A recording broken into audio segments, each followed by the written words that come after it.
Recently, I presented this deck at a conference called Data Day Texas Austin. During the presentation and later on, some people asked me if I could share the content, so I've decided to record it as a podcast for my It Depends series. One of the feedback I got was that this presentation is like boiling the ocean. Guilty, I agree, but the frenzy of how quickly things are changing is so high that it is very difficult to not talk about the big picture of what is happening. I also have to say, if there's one takeaway that I want you to take from this presentation, is that despite all this news that AI is going to take our jobs away, there has been no better time in the history of our industry to build something that's disruptive, to build something new. So my hope is that when you go through this presentation, you will come back with sort of a lot of ideas as to what is going on and where creative people can use the power of generative AI and the models, foundation models, to build something exciting. So, with that, let's get started. Here is my agenda for today. I'm going to go through this quickly because there's a lot of ground that I want to cover today. We're going to start from the top right, which is foundation landscape, and then we're going to go through this loop till we come to operations. And for each of the areas, I've got 3 to 4 predictions and trends that I would like to talk about. So let's start with foundationally what is going on.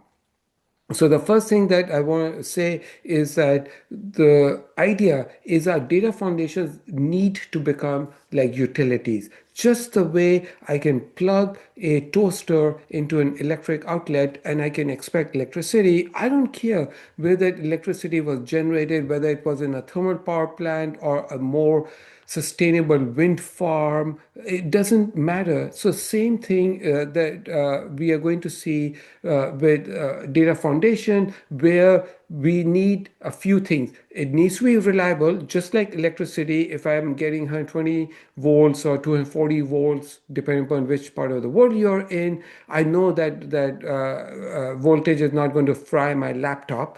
I need to be able to trust the output, and it needs to be very easy to use. I don't need to worry about where the data is coming from. And you will see today in this presentation, we keep talking about how the approach to building a data foundation is starting to change to achieve this foundational goal of making the our data like a utility.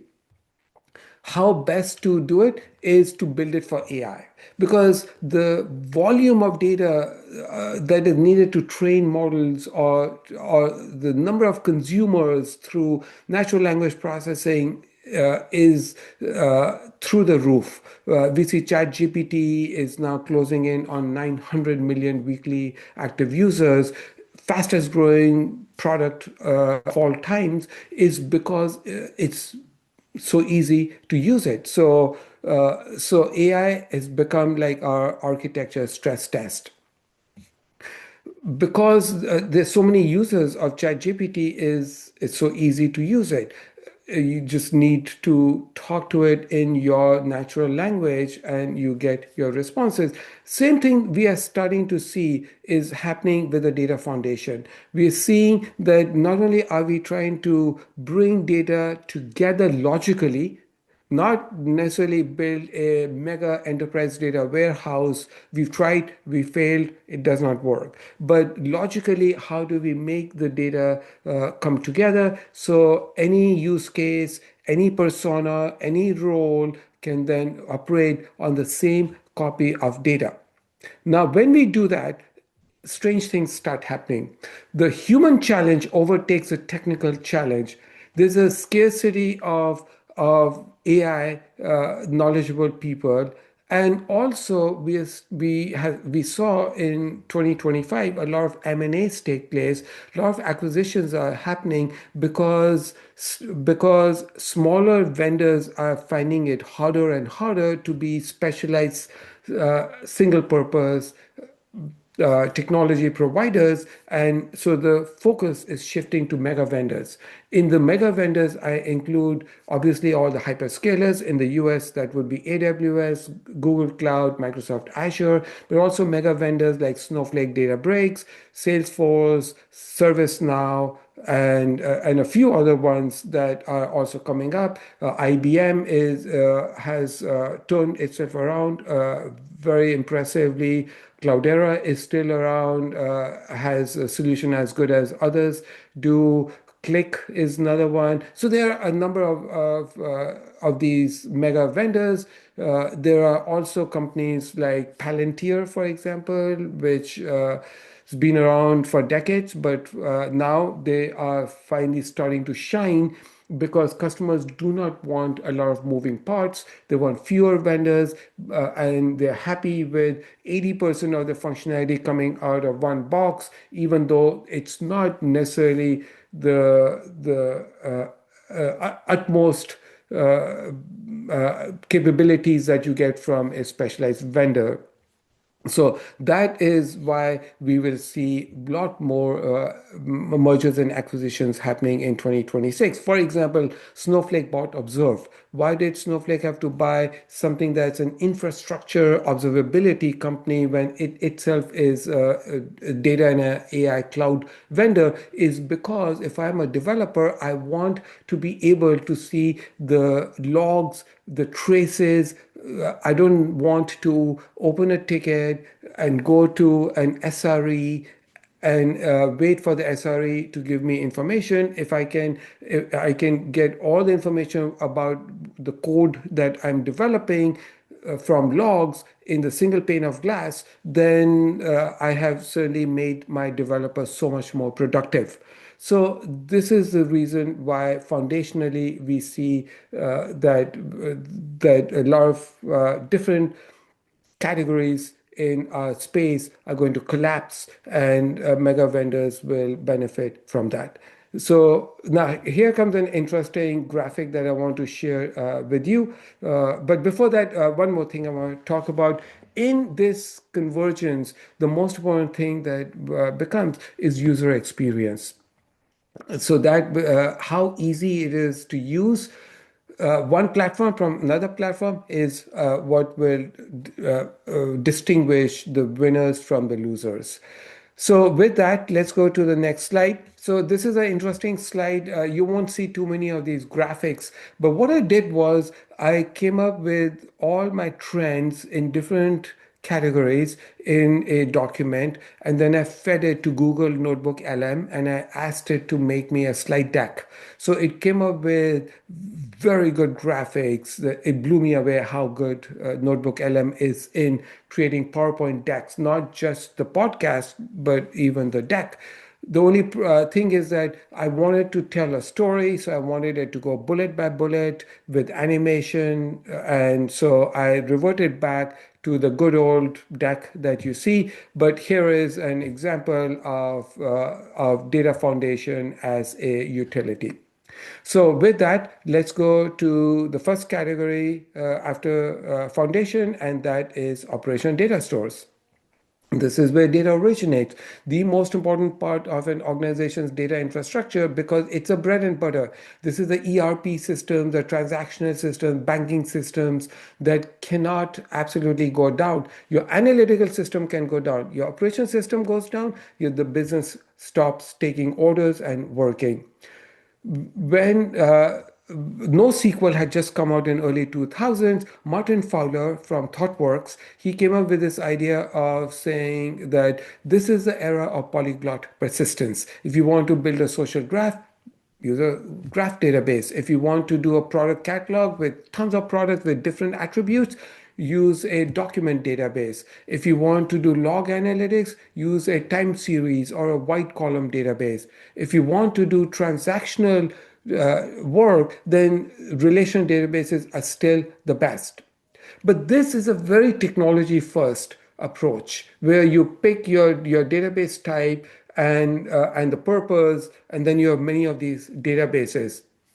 That is not what we are seeing today. What we are seeing is that either the databases are becoming multi-model, which means, for example, Oracle has this concept of JSON duality, which says you can store your data as native relational table or as a native JSON document, and then you can do with duality, you can see each of the data types as either relation data or a JSON data. We see this across the board where Cosmos DB in Microsoft, for example, is an example of that. If not multi-model, then the other approach we are seeing is through the zero ETL automated synchronization, which says that it doesn't matter if your data is in, let's say, Amazon Aurora, we're going to zero ETL it to another database, let's say it's Redshift. Sometimes it's third-party database, also zero ETL into Redshift. So we see a lot of this kind of integration. It is hidden from the end users. We call it zero ETL. It's a marketing term. In reality, it is just E and L. It's extract and load. There's no transformation happening, but it's all done automatically. DynamoDB is a high throughput, low latency a key value data store, but if you want to do vector search on that, then there's a zero ETL into OpenSearch where you can do hybrid searches, for example. So once again, this is the idea we saw in foundational, which is reducing the moving parts for the end user and automating a lot of these things behind the scene. The next thing we want to talk about is AI activated. What we mean by this is that vector embedding needs to become real time. So as soon as new piece of data comes in, I can start doing hybrid search on that. And more, every database now is MCP enabled, which means I can have a chatbot sit on top of my database. I can ask a question in natural language. There is a standard way for a database to expose the tables and the schema. So the end user product can then, in a standard way, allow users to do a natural language query. So we see, by the way, AI activated is both at the usage level and behind the scenes, we see a lot of AI used for cost-based optimization, for example, for inferring heuristics of your data. So there's a lot of AI that is being used at the engine level as well. The next thing I want to talk about is this concept called micro database architecture. There isn't such a thing. It's something that I created based on the very popular microservices architecture, where application code got disaggregated into specialized functions with their own local storage, and you had all these microservices architecture. They were ephemeral, mostly serverless, and instead of having a large monolithic application, you could have multiple microservices. We're starting to see same thing that is happening with databases. For example, Neon claimed when Databricks bought this database, 80% of Neon databases are created and shut down by agents. So some of these databases are embedded in code generation tools like Cursor and Replit. The users don't even know that these databases exist. But there is a bigger use of these databases, and I'm calling it lightweight memory for a long-term memory for lightweight task-specific agent context. You will see context mentioned a bit too many times in this presentation because until December 22nd, when Foundation Capital published Context Graph white paper, nobody was talking about context at the level we are talking about right now. What is happening more and more is that agents are coming into existence to do a lot of task that we humans do. So this task that agents do generates a lot of context. For example, an agent a research agent may say that I have to go read all of these websites, then I have to summarize data, I have to do some reasoning, I have to create a table, a chart. So there are a number of steps. Sometimes it may get those steps wrong, so it may reiterate it.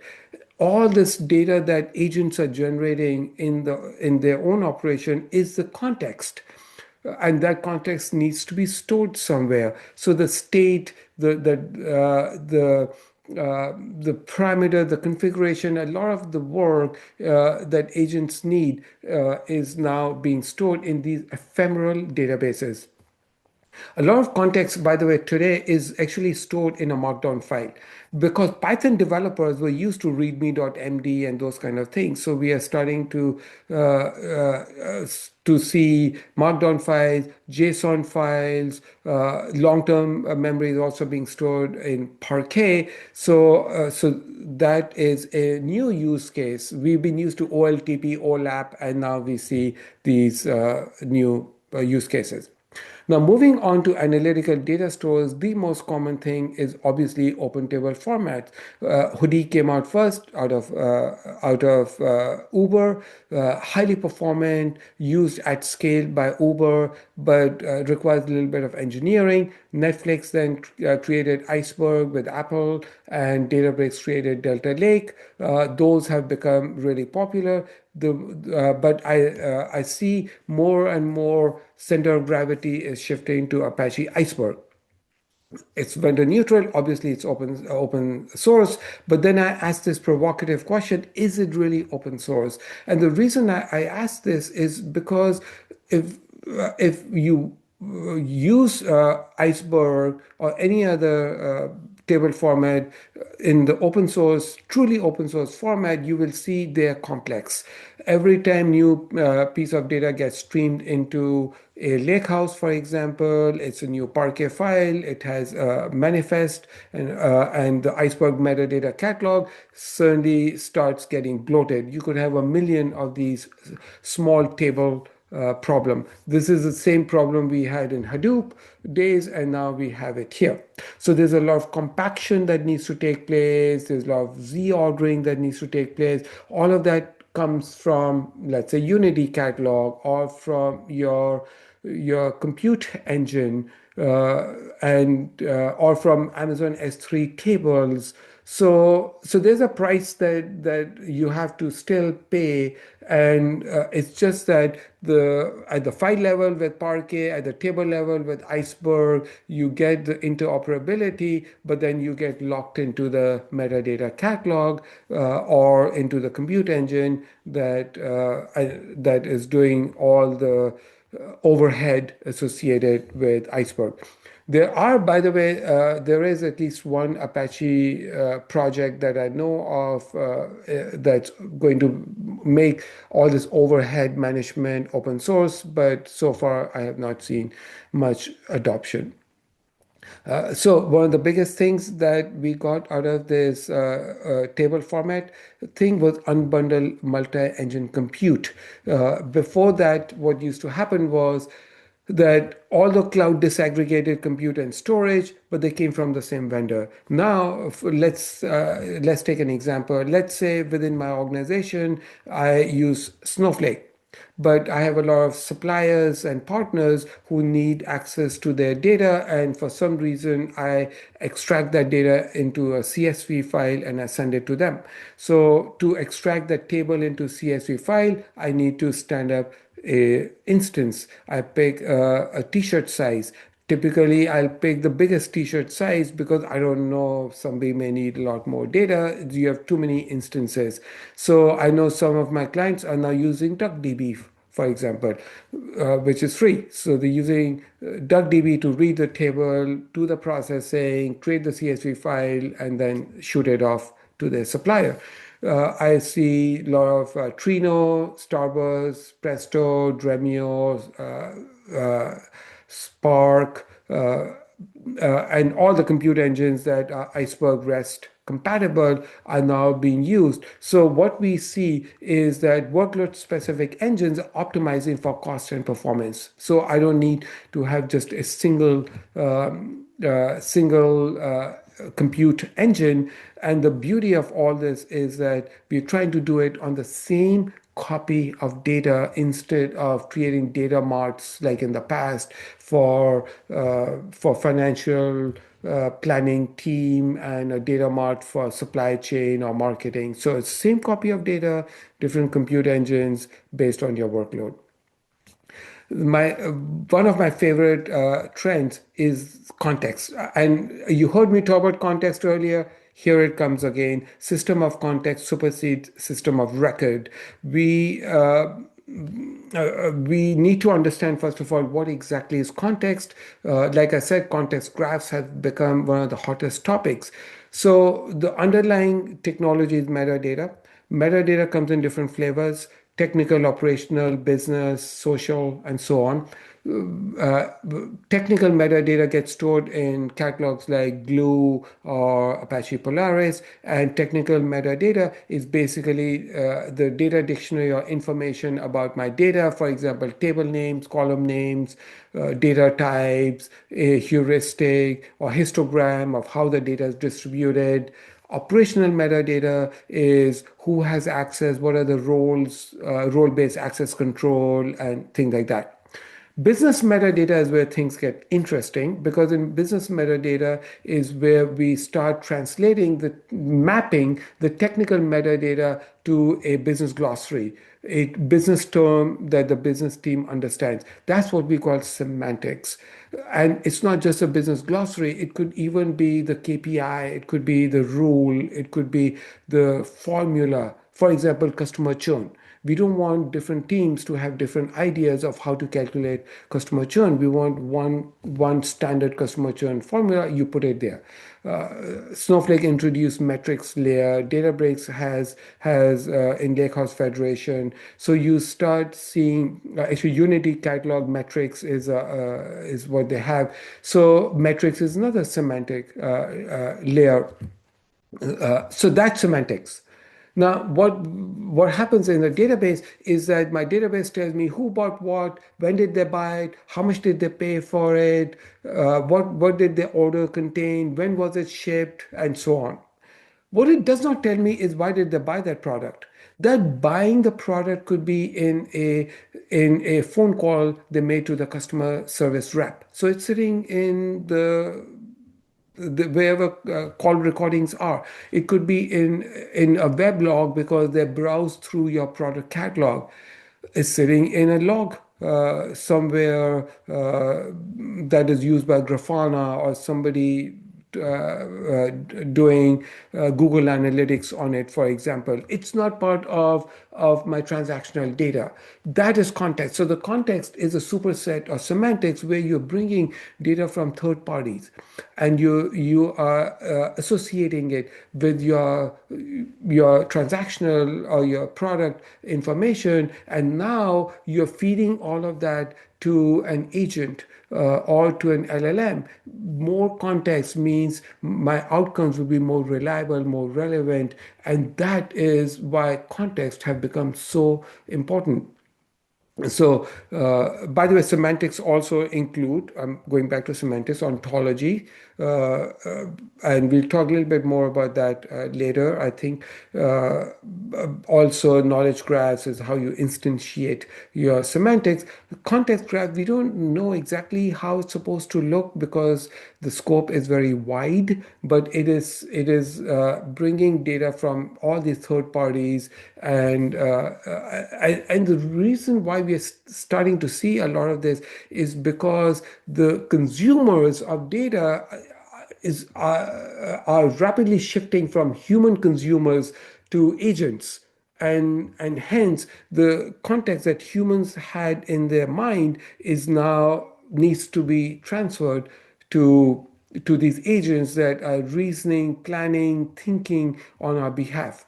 That actually reminds me of a little bit of a scary thought. Carl Jung once said that thinking is hard. That's why humans do judgment. And now, if AI agents are doing thinking for us, then what do us humans do other than judge? So, but I digress. So let me get back to why system of context is so important to make our models more accurate.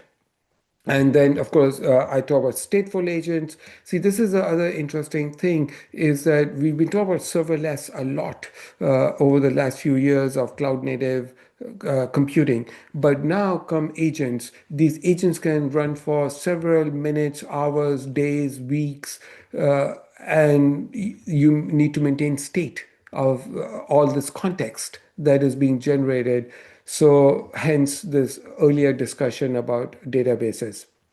The last thing I want to talk about in this space is that Parquet is showing its age. Parquet was built as a file format before the advent or the mainstreaming of vector embeddings. So now there are new formats that are coming up. For example, there's a format called Lance. Lance is both a file format and a table format. And they handle partitions. So they've learned the lessons from Parquet, and so they're more elegant. But but Parquet is not going anywhere, at least not as yet. It is so embedded. It is hard for backward compatibility reasons to change a format like Parquet. But we saw variant has been added. So there's native support for JSON-like documents. There is something called Puffin, where you can add even embeddings, although it's not being done at scale right now. So expect to see a lot of changes in file formats, table formats. All right, let's move to data engineering because there are a lot of very interesting things I want to talk to you about data engineering. How we've done data engineering has been through ETL and more recently through ELT. But what businesses are saying is, why are we moving data around? Can we not do some sort of federation of data across different data sources? So zero copy has become a very common thing. And it's very interesting. Why move data, especially when the volume of data is going so high? Moving data means that my data is sitting in different places. Let's say I have mainframe data. Mainframe has very solid governance, security controls. I move it into a data lake. Now I have to govern that. There's a cost. There's latency. There's other overhead. So why can we not reduce data movement? Federation sounds like a great solution to pushing down queries to wherever data exists, but federation depends upon the speed of light. Physics comes in the way, and you can only do so much federation until latency becomes an issue.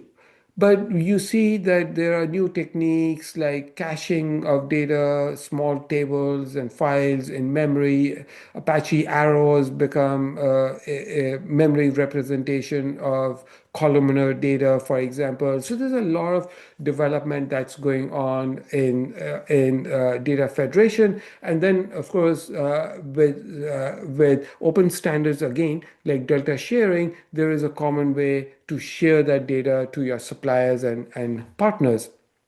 So zero copy, one example I want to give to you is within the database Databricks environment. SAP is a first party partner, which means anything that changes in SAP, that change gets replicated to Unity Catalog. So a user in Unity Catalog can go and query, read and write data in SAP and vice versa. It's bidirectional. So we are starting to see a lot of those kind of relationships are coming into the market.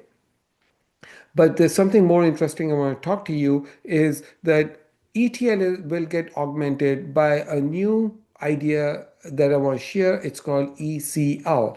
ECL stands for Entity Context Linking. And what we've done so far with ETL is that our source has been structured data. So we've read structured data, transformed it, loaded it from operation into analytical data stores. Then we build our reports and dashboards on top. But we are going more and more into unstructured data because 80% of an organization's data is PDF documents and things like that. How do you see, how do you extract unstructured data? So we need to extract these entities, turn them into context, and then I link them to the rest of the data through some sort of a knowledge graph or a context graph. So ECL will allows me to use the power of an LLM to infer what entities exist, how are they related to each other, make them available for use in a sort of a knowledge graph. So ECL becomes an additional way of data integration. And then we make it available through MCP, so then end users or agents can easily access the newly connected data. But looking at unstructured data is not easy. We think that, oh, just throw an embedding model onto a PDF and then you can start talking to it. That's not the right approach because an embedding model, if it doesn't understand the domain, if it doesn't understand the structure, it is literally going to embed from left to right and it's going to hallucinate all over the place. What needs to happen is that we need to understand the bounding boxes. This is a table, this is a footnote. Table on page 3 is actually linked to table on page 7, so embedded together. A document may have a medical document may have an ICD-10 code, which is an ontology for the medical diseases, clinical diseases. For example, there's a code for colon cancer. On in a different document, it may not have ICD-10. It may have colon cancer mentioned. So when the embedding model generates an embedding of these two documents, it needs to embed the ICD-10 code and the definition together, so I can then do similarity search.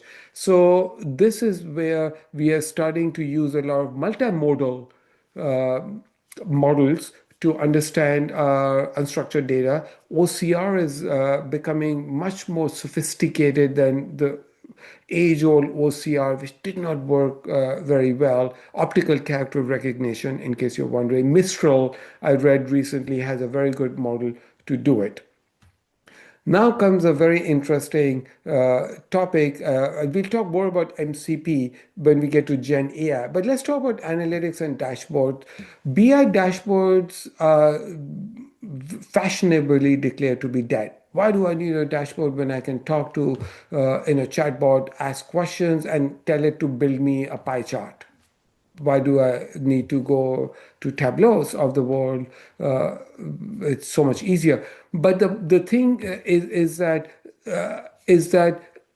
information that you need on continuous basis, like a CFO needs to see some metrics. Still, the best way to do it is in a dashboard and not analytics run by natural language processing. Having said that, Vibe Analytics is not dead. Vibe Analytics actually democratizes insights. The reason I had a Freudian slip by saying vibe analytics is not dead is because anything that has vibe before it, to me, is has become a bit cringy. I think just putting vibe, it became fashionable literally 6 weeks ago, and today it's like, okay, whatever. Vibe means experimentation, not to be taken seriously. So what is happening in the analytics space is actually not very interesting, to be honest. Analytics has been stuck within an organization for decades at 25% adoption. So I started thinking about why is it? Why did Salesforce have to buy Tableau a few years ago? Why is analytics stuck? And the conclusion that I've reached is, and this is, by the way, same even for data catalog, data observability, a lot of categories that have struggled to establish themselves, is because a lot of these things are out of band. They are not where the developers, the data analysts are doing the work. So if we can embed these analytics into where I do my work, and I can produce my charts, my graphics in an IDE, for example. Notebooks are a perfect example. Notebooks took off because I could not only just do my coding and my queries, but I could also do some charting. So then analytics become a lot more interesting. And of course, we want analytics to not just do deterministic keyword or lexical search, but also do hybrid search by including vector search or similarity search. Data products, those who have seen some of my work over the past few years, I'm a big proponent of data products.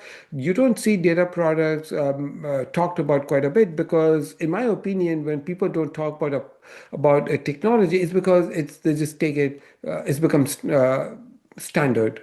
And I see a lot of companies are building data products. Other people are constantly asking me, what do you mean by data products? It's nothing different from what you do today. It's a report, a dashboard, a machine learning model, a materialized view. It's the same thing that you've used, are using, except there's a different methodology that was used to build a data product. First of all, it uses a product management methodology, which means that there is an assigned owner, there are version numbers, it is discoverable in a catalog or a marketplace. The second thing is that it has a contract that defines its KPIs, its user access rules, what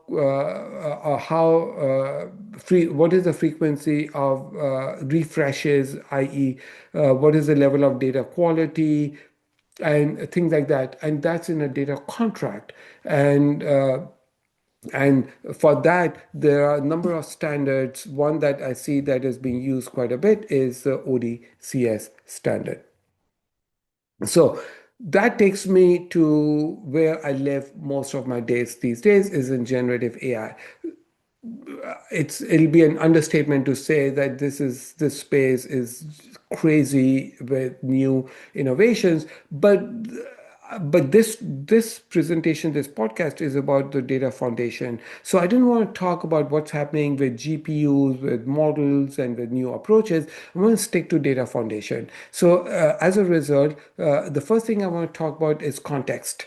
So I'm saying that context is the differentiator, not the model you use. Every model comes out with new benchmark numbers, goes from 82.5 to 87.8% in its benchmark numbers. But having that ability to have the right context, which is your own proprietary data. I tell organizations the only moat you have is your proprietary data. And it's become an overused thing to talk about moats. For some people, the only moat is speed. But in the world I live in, it's your proprietary data. So the context, the semantics that we talked quite a bit about, has become really the important piece. A lot of work that we do is now turning into agents. And you see every mega vendor is coming out with data engineering, agents, data science, SRE. I gave an example of how AI SRE from Observe is now going to be co-located with my raw data, so developers can query the logs and the traditional typical data that they query. As I was getting ready to record this podcast, I saw OpenAI has this concept of a data agent, which is internally they have 70,000 data sets and so many copies of data, which is interesting because OpenAI is not a traditional established company. It's a newer company. Even then, they have 70,000 data sets, and people don't know where is the latest copy of data. So they built data agent. And we'll talk more about this because this is one of the most exciting spaces. But let's talk about what is happening in the space. Is that we have to continuously evaluate the output. The single time assessment of output is now being transformed. Many months ago, I wrote a frequently asked questions on AI agents, and I talked about AI agents sense what's going on. Based on that, they reason users' requests, they create a plan of action, and they act upon it. So those are four things: sense, reason, plan, and act. But there's a fifth dimension to an agent, and these are self learning agents. They're constantly learning, and reinforcement learning is become an extremely important part of this continuous evaluation. Reinforcement learning is not a new topic. Even when foundation models became popular, we started talking about RLHF, reinforcement learning with human feedback. So, so humans providing their input, but it's not scalable if humans have to do that every single time. So we see a lot of other techniques. We see teacher-student model. We see using a different model to do reinforcement learning of the outcomes, what we call LLM as a judge. There are techniques like GRPO, DPO, but reinforcement learning is a very important topic. In 2026, we will see new companies come up with reinforcement learning as a service. So that's all they provide is you hire them and they'll do reinforcement learning on your usage of Gen AI. What I want to get back to is this data agents transforming data professional roles. There's this concept of skills. So my last trend I want to talk about here is that MCP is a great way to access a tool. But you give me a tool, a hammer, I, I know and instructions on how to use a hammer. You give the same hammer to a carpenter. The carpenter is going to build me a table much better than I would. So we both have access to the same tool. So MCP, the problem with MCP is that we need to include more instruction, more information about do this, when this, if this, so some decision trees, some validation rules, some quality gates. So all that is not in an MCP standard. All that is now being defined in skills. So a skill is nothing but a natural language write up in a markdown file of what a skill that a person has. So, for example, I could say I'm a demand generation marketing associate. My goal is to go to HubSpot, do a campaign, look at the impressions I get on my content, and then do some cold calling and so something like I'm not a demand generation expert. But my point is that there are these skills which if I put it into a markdown file and I give it to the agent can then start acting on this complex task, which can take hours to run.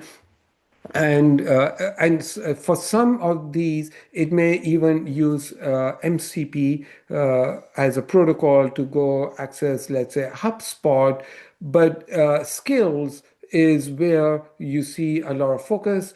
Anthropic came out with Claude skills, and now you see skills are being released by all the mega vendors. In fact, talking about what's happening in a space, as I'm recording this, somebody took Claude and created something called Claude Bot, which the name had to be changed to Molt Bot, which now, as of today, has changed to OpenClaw.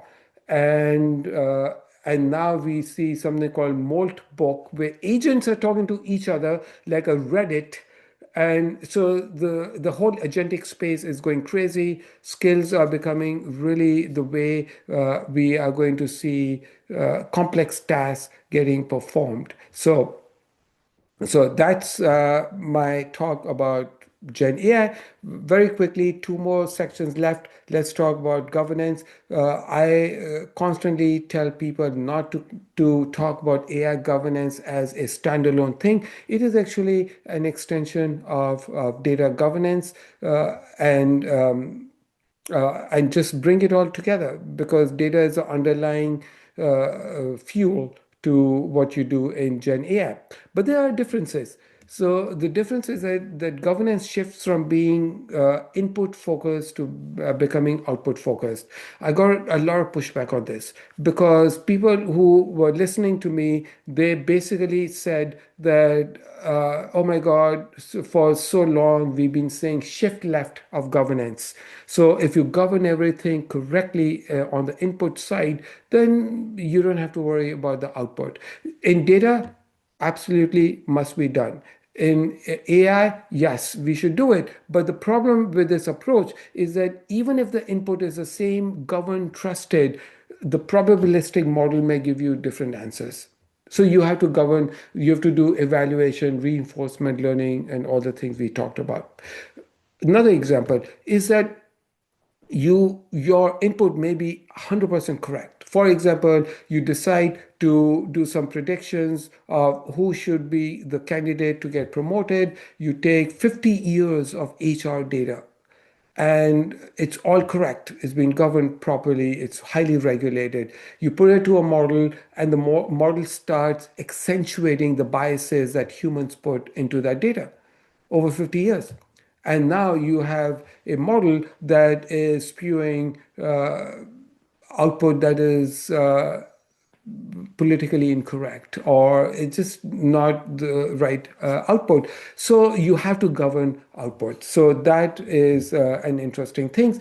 Sovereignty has become a really important topic these days. I see AWS Sovereign Cloud was launched in January of 2026. A European sovereign cloud in Brandenburg, run, controlled, operated completely by Europeans. Microsoft has sovereign cloud. Google has partnership with local cloud providers that understand the nuances of the data residency laws in those countries. So EU AI Act is saying that governance should not be something that is done at a later stage. It needs to be baked into the design.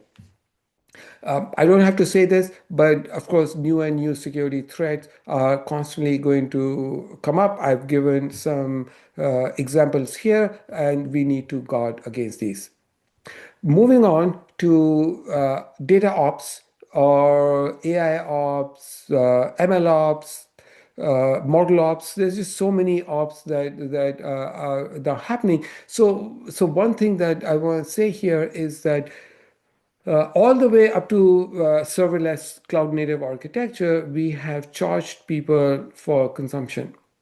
And serverless comes architecture, you invoke something, it runs, and you charge. But now you have agents that are running a session, and that session could run for hours. There's all this data being generated. So this whole idea of stateless serverless is getting challenged now.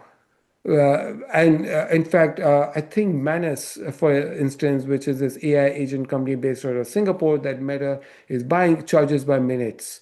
But even then, the token cost can go up. So there's a whole way of financial FinOps that is starting to change, and that FinOps is now happening at session and token level. And the price of token has fallen tremendously over the last few years. It's literally a fraction of what a token cost used to be. But then this famous Jevons law gets cited, where the cheaper the consumption becomes, the more people start using it, and as a result, the cost keeps going up. So the next thing I want to say is that data ops, DevOps, all these ops that we've talked about, they're all converging as we start seeing. This is the very first point that we talked about when we started this session about convergence of roles and how observability data is now sitting with traditional data. We see this also happening.